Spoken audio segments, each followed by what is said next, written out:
어, 안녕하십니까. 부경대학교 인문사회과학연구소의 김경아입니다. 제가 오늘 여러분들에게 들려드릴 이야기는 중국의 여해적 정의사오에 관한 이야기입니다. 본론에 들어가기에 앞서서 19세기 남중국해 해적에 관해서 먼저 한번 알아보도록 하겠습니다. 먼저 중국의 경우는 19세기에 동인도 회사를 포함한 유럽의 상선들이 아시아와 무역을 하기 위해서는요, 화살표로 표시한 이런 항로를 따라서 가야 했는데요. 그 목적지가 중국이 되었든 류큐가 되었든 조선이 되었든 일본이 되었든지 간에 반드시 지나가야 하는 길이 있었으니 거기가 바로 중국의 남부 바다였습니다. 특히 중국의 경우는 1756년에 광동 지역의 광저우를 서양과 무역할 수 있는 유일한 항구로 지정을 했습니다. 그래서 여러분들 화살표를 보시면은 이 붉은 화살표 양쪽에 홍콩과 마카오를 사이에 두고 주강을 따라서 쭉 내하로 진입을 하면은 광저우 항이 나오는데요. 중국과 무역을 하려는 서양의 상선들이 모두 이곳으로 몰려들게 됩니다. 보시는 그림은요, 이곳이 얼마나 19세기 당시에 국제적인 도시였는가를 보여주고 있습니다. 이 주강을 따라서 연안에 각 상관들이 자리를 잡고 있는데요. 상관은 경영주가 외국인이었던 상점을 말합니다. 비슷한 공간을 그린 그림을 확대해서 이렇게 보면은 각 상관 앞에 왼쪽부터 시작해서 덴마크, 포르투갈, 미국, 스웨덴, 그리고 영국, 네덜란드의 국기가 이렇게 크게 펄럭이고 있습니다. 이렇게 유럽의 열강들의 상관이 이곳에 자리를 하고 있었다는 것은 그만큼 이곳의 국제무역이 얼마나 활발했는가를 보여주고 있습니다. 즉, 돈이 되는 것들이 광동의 앞바다를 떠다녔다는 말이 되겠습니다. 그로 인해서 중국의 남부바다는 해적들이 창궐을 하게 되는데요. 당시의 해적들은 깃발의 색깔로 소속을 나타냈습니다. 그래서 보시면은 위쪽부터 홍기방, 흑기방, 백기방, 황기방, 남기방, 청기방 이렇게 6개 조직이 연대를 하게 되는데 해적단의 두목들은 각자 공동의 서약서를 작성을 해서 사인을 하고 그다음 소속 해적들에게 이 연맹의 서약을 알려서 지키도록 지시를 했습니다. 그뿐 아니라 이 해적들은 그들의 활동 범위도 겹치지 않도록 조정을 했는데요. 이렇게 3개씩 이렇게 약탈의 범위를 조정을 했습니다. 19세기의 해적연합에 있어서 굉장히 흥미로운 점은 이들의 지휘체계인데 평상시에는 각자 독립된 조직으로 활동을 하면서 어떤 횡적 연대 관계에 있었으나 전쟁 시나 비상시국에는 홍기방을 수뇌부로 한 이런 수직적인 지휘체계가 형성이 되었다는 것입니다. 이는 해적이 대적하기 힘든 아주 강력한 적을 만났을 때 어떤 명령체계를 일원화함으로써 유연하게 효과적으로 대응을 할 수 있었습니다. 그렇다면 오늘 이제 본론으로 들어가서 여러분들께 소개해드릴 정의사오는 바로 앞서 말씀드렸던 해적연합의 최강자였던 홍기방의 우두머리였습니다. 그녀의 생애에 대해서 간단히 보시겠습니다. 원래 본명은 실샹구였고요. 원래 기녀였다는 그런 설도 있습니다. 홍기방 우두머리였던 정이와 훗날 결혼을 하게 되는데 여러분들 이름을 보시면 정의사오라고 되어 있는데 이 사오는 형수 숫자를 써서 사실은 아내라는 뜻으로 정의사오는 정일의 아내라는 뜻이지 사실은 이름은 아니죠. 그런데 이게 고유명사화되어서 그녀를 지칭하는 용어로 굳어지게 된 겁니다. 남편이 사망하고 난 이후에 정의의 뒤를 이어서 홍기방을 장악을 하게 되고요. 6개 연맹 중에서 홍기방을 가장 강력한 조직으로 성장을 시킵니다. 그리고 뒷부분은 이제 역사 스포일러가 되겠지만 1810년 양광 총독 바이링에게 투항을 하게 됩니다. 투항하고 난 이후에는 이제 짱바오 자신의 홍기방의 지휘관이자 양자였던 이와 혼인을 해서 일남 일녀를 낳고 살다가 그 짱바오가 죽고 난 이후에는 광저우로 돌아와서 도박장을 운영하다가 69세에 사망하게 됩니다. 아마 여러분 동서양의 해적사를 통틀어서 이 쩡이사오처럼 부와 권력 그리고 천수까지 누린 해적을 찾기는 힘드실 겁니다. 홍기방의 해적들은 그 선박을 닥치는 대로 약탈을 해서 필요한 물품을 얻었고요. 약탈한 물품을 이용을 해서 무역과 밀수를 하기도 했습니다. 사람은 납치를 해서 이제 보석금을 받고 풀어주거나 또 보석금을 내지 못하는 사람의 경우는 노예시장에 내다 팔았습니다. 그리고 해안가에 인접한 마을은 정기적으로 보호세를 거두러 다녔고요. 그리고 또 선박을 대상으로는 공공연히 통행권을 팔면서 부와 세력을 축적을 해 나가게 됩니다. 현재 남아있는 기록들을 보면은 이 쩡이사오가 홍기방의 우두머리로서 상당히 훌륭한 자질을 갖추고 있었음을 발견을 할 수 있습니다. 먼저 그녀는 굉장히 뛰어난 리더십과 상업적인 두뇌를 가지고 있었는데요.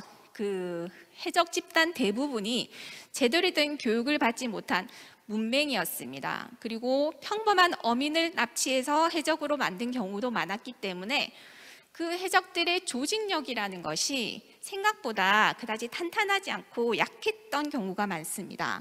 쩡이사오는 해적의 수준에 맞추어서 오직 3가지 규율만을 내세웠고요. 이를 지키지 않을 시에는 아래 보시는 것처럼 그 지위의 고하를 막론하고 귀에 구멍을 뚫어서 배마다 조리돌림을 해서 본보기를 보인 후에 사형을 시켰습니다. 쩡이사오가 내세운 규율 3조를 보시면 흥미로운 것이 2번째인데요. 2번째 한번 보시면은 약탈한 물건 같은 경우에는 부하들이 보는 공개된 장소에서 금액을 세고 그 약탈물을 장부에 기재했습니다. 이것은 해적이지만 그만큼 재정의 투명성을 확보했다는 이야기가 되겠습니다. 그리고 공동기금으로 파라를 귀속시켰습니다. 이는 조직 유지에 필요한 공동경비를 확보하면서 또 한편으로는 부하들에게 소속감을 심어주는 데 도움이 되었을 겁니다. 여기서 가장 재미있는 점은 공로가 있는 자에게 이하를 준다는 건데요. 약탈의 20%를 공로가 있는 자에게 줬는데 이것은 오늘날로 이야기를 하면 일종의 성과급이 되겠죠. 이는 당연히 부하들이 해적 활동에 적극적으로 임하는데 강력한 동기부여가 되었을 것으로 보입니다. 홍기방의 규율 3조는 매우 엄격하게 지켜졌고요. 그 혹자는 이렇게 기록합니다.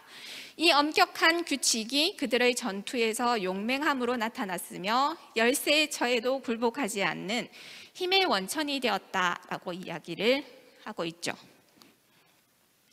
그럼 홍기방의 활약상을 한번 볼까요? 왼쪽은 엽서의 그림입니다. 한 남자가 빨간색 두건을 쓴 남자가 흰 천을 흔들면서 마치 조난당한 척 저 멀리 있는 상선에 접근을 시도를 합니다. 홍기방 해적은 실제로 이런 방식으로 대포로 무장한 유럽의 상선을 탈취를 한 전례가 있습니다. 그리고 가운데와 오른쪽 그림은요, 그 동인도 회사의 장교였던 리차드 글래스프리라는 인물이 일찍이 홍기방에게 납치되었다가 풀려난 후 쓴 자서전의 삽화입니다. 홍기방 해적의 경우 육지에서 보호세를 내지 않거나 자신들에게 반항하는 경우는 남녀노소 가릴 것 없이 서슴없이 이제 목을 베었는데요.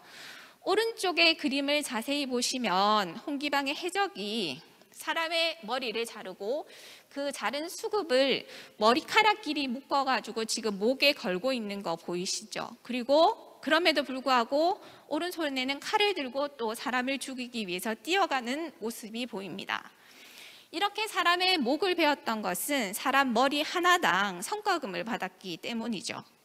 그래서 어떻게 보면은 해석하면 낭만을 떠올릴 수도 있지만 이런 그림들을 보면은 그 당시의 해적들이 얼마나 잔인했는가를 알 수 있습니다. 쩡이사오는 전투와 지휘에도 실전에도 매우 능했습니다. 1807년부터 1809년 사이에 청나라 조정은 원체 홍기방의 조직이 강대해졌기 때문에 해적 소탕을 위해서 수군을 자주 출병을 시켰습니다. 그럴 때 정의사원은 직접 함선을 이끌고 전투에 참여를 했는데요. 이 그림은 그 전투를 그린 정해존도라는 그림의 일부입니다. 현재 홍콩 해사박물관에서 소장 중인데 이걸 확대해서 한번 보시겠습니다. 보시면 관군이 대포로 해적선을 공격을 해서 침몰시키고 있고요. 막 불타고 있는 것이 해적선입니다. 불타는 해적선을 뒤로하고 해적들이 바다에 빠져서 막 허우적대는 모습을 그리고 있어서 이 그림을 보면은 마치 관군의 전력이 우수한 것으로 묘사가 됩니다. 하지만 실상은 그렇지 않았습니다. 1808년 수군과 해적 간의 전투에서 수군의 대장격이죠. 좌익진 총독이 사망하게 되고요.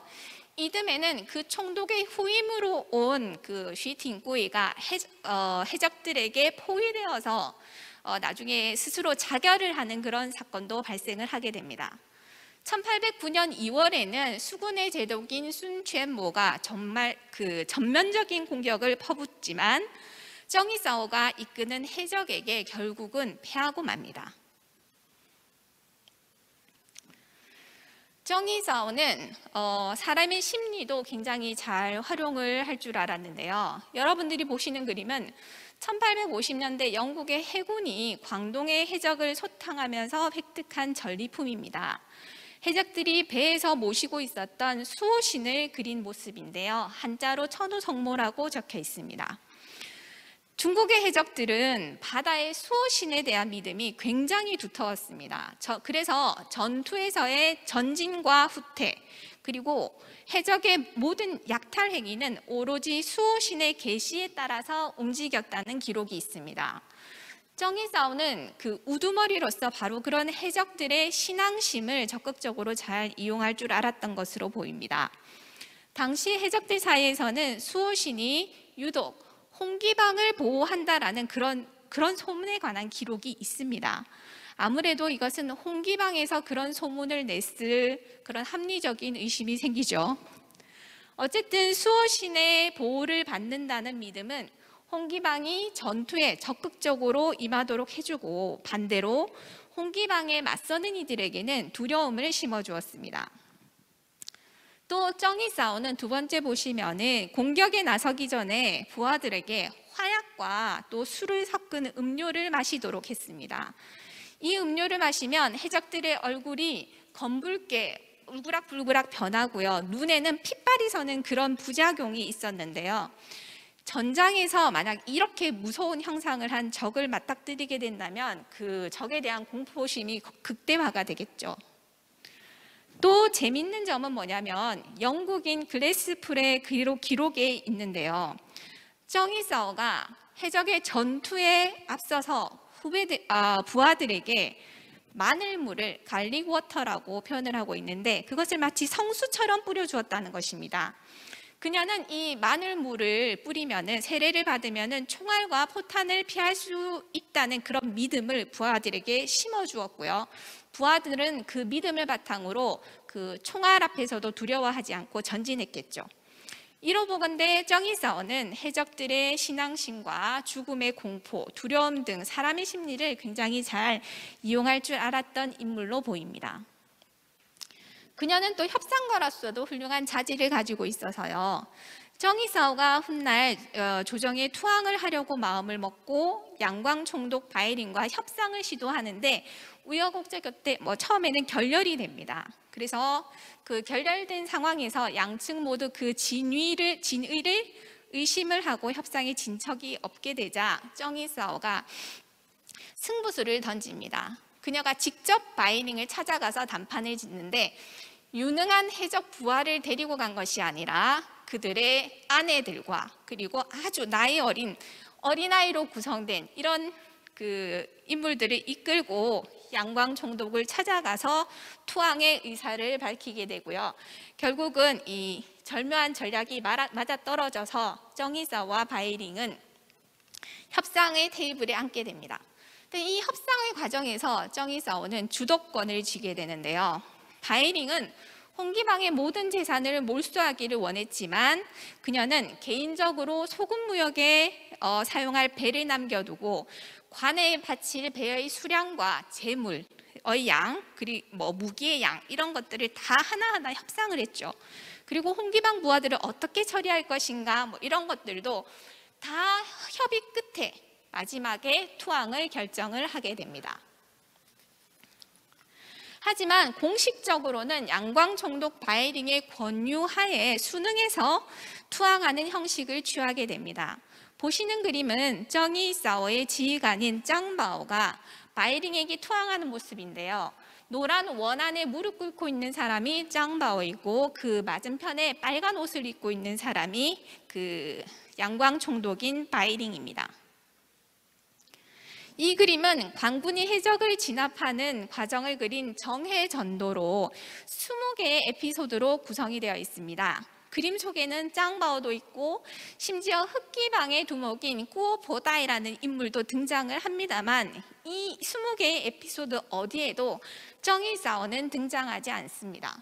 아무리 강력한 해적 집단의 리더였다 하더라도 여성이 전면에 드러나지 않는 어떤 유교 사회의 한 단면을 볼 수 있죠.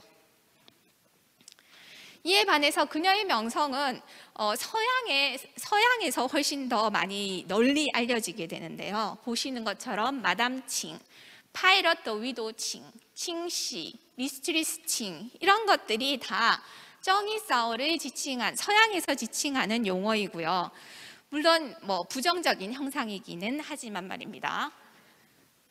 지금 이 그림들을 보시면 왼쪽에 펜싱칼처럼 생긴 검을 들고 있고 해적 모자를 쓰고 있는 인물이 정의사오라고 알려져 있습니다. 출처는 분명치 않습니다. 근데 그리고 그 오른쪽에 상단에 있는 그림은 스페인의 작가 보르헤스가 쓴 단편 소설집 악당들의 세계사라는 책이 있는데요.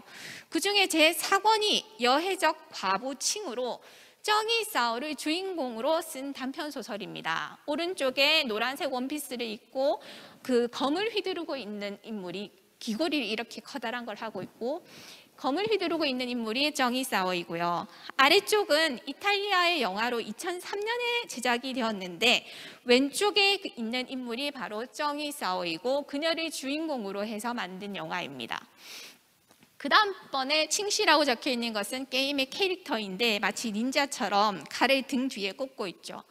그 다음은 캐리비안의 해적 3편에 등장하는 여러 해적 연합 중에 하나를 이끌고 있는 두목으로 나오죠. 미스트리스 칭으로 나옵니다.